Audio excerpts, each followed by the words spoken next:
जिम्मेदार कौन है? ये इसका गुनाह क्या है? ये मुस्लिम है इसलिए इसका ये गुनाह है। जिम्मेदारी कौन लेता है इसकी? छात्रों का आंदोलन एक बार फिर से अब सरकार के चूल्हे हिलाने वाला है। अब ये उत्तर प्रदेश और बिहार में शुरू हो गया है। बिहार में भी तस्वीरें सामने आई है, उत्तर प्रदेश से भी तस्वीरें सामने आई है। छात्रों का आंदोलन अब बढ़ता चला जा रहा है।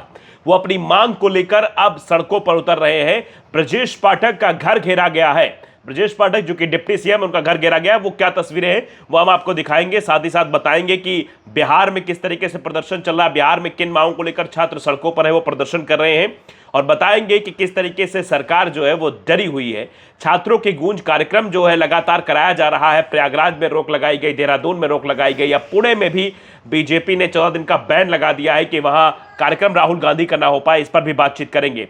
साथ ही साथ बात करेंगे कि नफरत कितनी ज्यादा फैल गई है कि मुसलमानों के प्रति बैनर पोस्टर लगाकर जो है वो लिखा जा रहा है कि नेपाल के मुसलमान जो है भारत में ना आए। घुसपैठिए क्या सिर्फ मुसलमान है? ये भी अपने आप में सवाल हो जाता है। और जिनेल्फा का आंदोलन भी उत्तर प्रदेश के साथ साथ कई जो है शहरों में लगातार फैल रहा है। और भी कई खबरें हैं, एथेनॉल को लेकर भी कुछ खबरें हैं, उन पर भी बातचीत करेंगे। बताएंगे आपको क्या चीज स्थितियां हैं और कैसे मुसलमानों को निशाना बनाने के लिए उनको मारा पीटा जाता है, उसकी भी कई तस्वीरें हैं, वो उस पर भी बातचीत करेंगे। नमस्कार, आपके साथ मैं हूं आदित्य कुमार और आप देख रहे हैं the live TV. The live TV, सच सबसे आगे। चलिए पहली खबर पर नजर डालते हैं। तस्वीर जो आप देख रहे हैं, वीडियोस जो फोटोज आप स्क्रीन पर देख पा रहे हैं, ये ब्रजेश पाठक के आवास के बाहर की तस्वीरें हैं। जूनियर असिस्टेंट 512 माफ कीजिएगा भर्ती के छात्र एक बार फिर से बारिश के बीच यूपी SSSC के दफ्तर और डिप्टी सीएम ब्रजेश पाठक के आवास पहुंचे। ये अपना फाइनल रिजल्ट मांग रहे हैं। बीते एक हफ्ते में आयोग ने 2 पेंडिंग रिजल्ट दे दिए। छात्रों को वो उम्मीद नजर आने लगी है। उम्मीद है कि तमाम पेंडिंग रिजल्ट अब जल्द ही जारी हो जाएंगे। इसी बात को लेकर पहुंचे हैं। तस्वीर जरूर बदल रही है, लेकिन अभी भी बहुत कुछ करना बाकी है। संवाद जरूरी है और यही संवाद अब छात्रों ने करना शुरू कर दिया है। छात्र सीधे तौर पर संवाद करना चाहते हैं, बात करना चाहते हैं, अपनी मांगों को रखना चाहते हैं, उन मांगों पर कार्रवाई चाहते हैं। शायद इसीलिए अब उत्तर प्रदेश में भी शुरू हो गया है। देखिए, अजीत अंजुम लिखते भी हैं कि अब यूपी और बिहार की बारी है, मतलब उत्तर प्रदेश और बिहार की बारी है। यूपी में भी सड़कों पर छात्र दिखाई दे रहे हैं और बिहार से भी तस्वीरें निकलकर सामने आई हैं। छात्रों ने शिक्षा मंत्री को 24 घंटे का अल्टीमेटम दिया है और साफ तौर पर कहा है कि हम लोग जो है प्रदर्शन कर रहे हैं और प्रदर्शन इसलिए कर रहे हैं ताकि शिक्षा मंत्री जो है हमारे चीज़ों का जवाब दे, हमारे हकों का जवाब दे। साफ तौर पर उनका कहना था कि TRE 4 का नोटिफिकेशन जारी हो, नहीं तो शिक्षा मंत्री इस्तीफा दे। पटना में छात्रों का प्रदर्शन है। मिथिलेश तिवारी को बताया मिस्टेक। तिवारी बोले वादा निभाओ।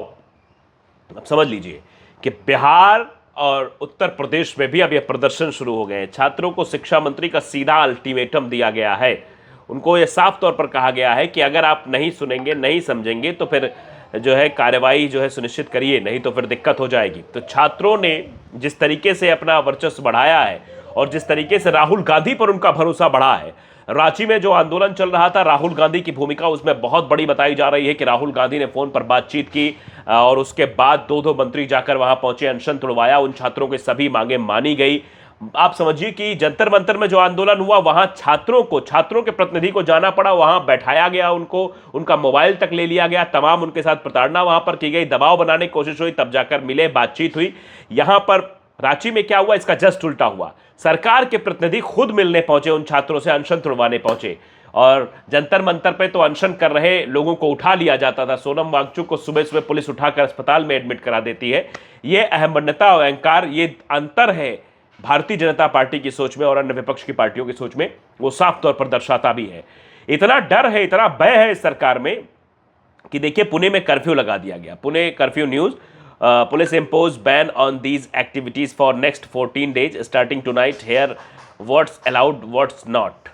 मतलब भारतीय जनता पार्टी ने 14 दिन का बैन लगा दिया पुणे में। इतना डर। अब सुप्रिया सुले लिखती हैं कि इतना डर, कब बात जाओगे अपनी ओछी टुच्ची हरकतों से। छात्रों गूंज कार्यक्रम होगा, राहुल गांधी और युवा आएंगे और तुम भाजपाइयों जेनजी के लिए अपनी नफरत लिए बैठे रहना। इलाहाबाद के कार्यक्रम में रोक, देहरादून के कार्यक्रम में रोक, दोनों कार्यक्रम हुए, दोनों में बेजोड़ भीड़ दिखाई दी और छात्र खुद जाकर अपनी बात रख रहे थे। ऐसा नहीं कि उनको बुलाया जा रहा था, उनके लिए व्यवस्थाएं की जा रही थी, बसों की व्यवस्था की जा रही थी, गाड़ियों की व्यवस्था की जा रही थी। वो स्वयं से पहुंच रहे थे और यहाँ भी जो है पुणे में भी जो कार्यक्रम है उससे डर गई है भारतीय जनता पार्टी, शायद इसीलिए इस तरीके की जो है हरकतें की जा रही हैं। अब जरा अशरफ हुसैन ने एक वीडियो शेयर किया है, नफरत कैसे इस देश में बढ़ी है उस पर भी जरा चर्चा कर लेते हैं। और उससे मुझे लगता है उससे पहले आपको जरा ये वीडियो दिखानी जरूरी है, आजमगढ़ की नरेंद्र प्रताप ने जो शेयर किया है कि कैसे देखिए जन अल्फा ने भी अपना आंदोलन शुरू कर दिया है। देखिए साफ तौर पर वीडियो जरा देख लीजिए आप।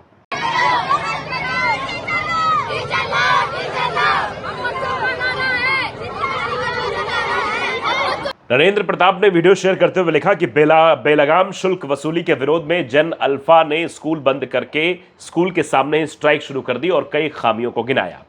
यह स्मिथ इंटर कॉलेज है जो आजमगढ़ के उत्तर प्रदेश में है। यानी छात्र अब अपनी समस्याओं को लेकर मुखर होकर बोलने लगे हैं, वो अपनी बातें स्पष्ट रूप से रख पा रहे हैं, अपनी बातें बता पा रहे हैं। तमाम ऐसे वीडियोज आ रहे हैं।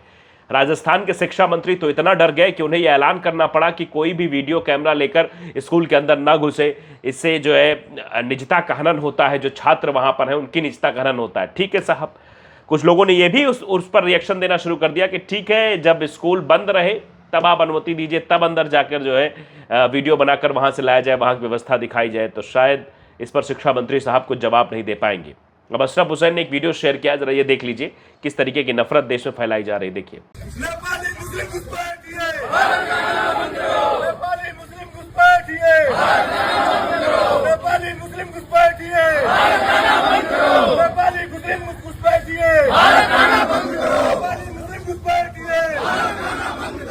घुसपैठिए क्या सिर्फ मुसलमान होते हैं? सवाल यह भी है। घुसपैठिया तो घुसपैठिया होता है, लेकिन घुसपैठियों के लिए इस तरीके से मुसलमानों की भाषा का इस्तेमाल करना यह दर्शाता है कि नफरत को किस तरीके अंदर ठूस दिया गया है।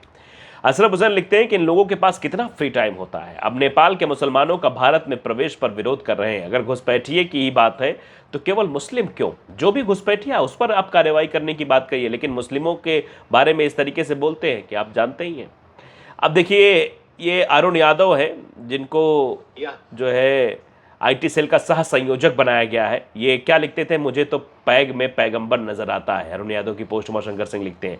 अब भारतीय जनता पार्टी ने क्या बनाया है, सह संयोजक आईटी सेल का बनाया है। अब अंदाजा लगाइए ये क्या ही गुल खिलाएंगे, ये कैसे और नफरत को बढ़ावा देंगे जब ये कह रहे हैं मुझे तो पैग में पैगंबर नजर आता है। इस तरीके से किसी धर्म और समुदाय के खिलाफ इस तरीके की टिप्पणी करते हैं और उनके लिए क्या तोहफा भारतीय जनता पार्टी ने दिया है। अब देखिए दैनिक भास्कर की खबर देखिए कि सरकार के मुख्य आर्थिक सलाहकार वी अनंत नागेश्वरन सीए का कहना है कि E20 पेट्रोल से गाड़ियों को नुकसान हो रहा है। पुराने टू व्हीलर्स के लिए E10 पेट्रोल की बिक्री फिर से शुरू की जानी चाहिए। समझ रहे हैं आप? नितिन गडकरी E20 को डिफेम कर रहे थे क्योंकि उनके दोनों बेटों की कंपनियां हैं एथेनॉल की।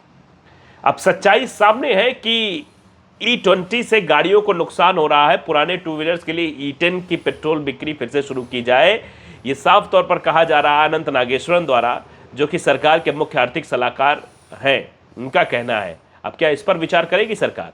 अब जरा देख लीजिए, ब्रिजश्याम मौर्य ने एक वीडियो शेयर किया है। लिखा है कि प्रेम शुक्ला कहते हैं उड़ता तीर लेने के लिए कुछ लोगों को संविधान अधिकार है। सौरभ दास कहते हैं पीएम ने जो बोला वो उड़ता हुआ तीर है। प्रेम शुक्ला कहते हैं पीएम ने किसी छात्र आंदोलन को दिमागी नक्सल नहीं कहा, लेकिन जंतर मंतर पर जो उमर खालिद के लिए नारे लगाने लगे वो अर्बन नक्सल। सौरभ दास कहते हैं कहाँ लगे नारे, एक बार दिखाइए। प्रेम शुक्ला जी कहते हैं हाँ वीडियो भेज देंगे। सौरभ दास अभी दिखाइए टीवी पर, अभी मेरे पास नहीं है, बाद में दिखाऊंगा। इस तरीके से नैरेटिव बनाकर जो है डिफेम करने की कोशिश भी की जाती है। वीडियो जरा देखिए, अब बन्नी सिंह ने शेयर किया है कि कैसे जो है उत्तराखंड में एक हिंदुत्ववादी लोगों ने मुस्लिम को मारा। देखिए इसका जिम्मेदार कौन है? ये इसका गुनाह क्या है? ये मुस्लिम है इसलिए इसका ये गुनाह है। जिम्मेदारी कौन लेता है इसकी? आज इसकी हालत खराब हुई पड़ी है, कौन है इसका जिम्मेदार? अगर भगवान ना करे इसको कुछ हो गया, वो लोग लेंगे इसकी जिम्मेदारी जिन्होंने इसका जुलूस निकाला। इसका कसूर क्या है? मुस्लिम है ये, इसीलिए इसका कसूर है। ये खड़ा हुआ सच्चा हिंदू खड़ा हुआ उसके भाई के लिए, अपने भाई के लिए। उसका कसूर क्या है? आज उसकी माँ से पूछो, उसके बाप से पूछो कि उसके ऊपर क्या बीत रही होगी। मनीष ने लिखा कि उत्तराखंड के गदरपुर में एक मुस्लिम युवक के साथ हिंदूवादी संगठनों के लोगों ने लड़कों द्वारा अप्राकृतिक संबंध बनाने के बाद बेरहमी से की गई पिटाई, गुप्तांगों में गाई गंभीर चोटें, घायल युवक को हल्द्वानी रेफर किया गया, हालत नाजुक है। इस मामले में मोहम्मद दीपक की तरह खुलकर सामने आए जिम ट्रेनर मोहित चोपड़ा इस पर सामने आए, उन्होंने अपनी बात रखी। तो साफ तौर पर आप देख सकते हैं कि किस तरीके से छात्रों का आंदोलन जारी है और ये छात्र आंदोलन कर रहे हैं। इधर क्या कुछ स्थिति दिखाई दे रही है, आप अंदाजा लगाइए। उत्तर प्रदेश, बिहार में भी अब छात्र आंदोलित होते नजर आ रहे हैं। सरकार की मुश्किलें बढ़ गई है। आप भी क्या राय हमें जरूर बताइए। नमस्कार।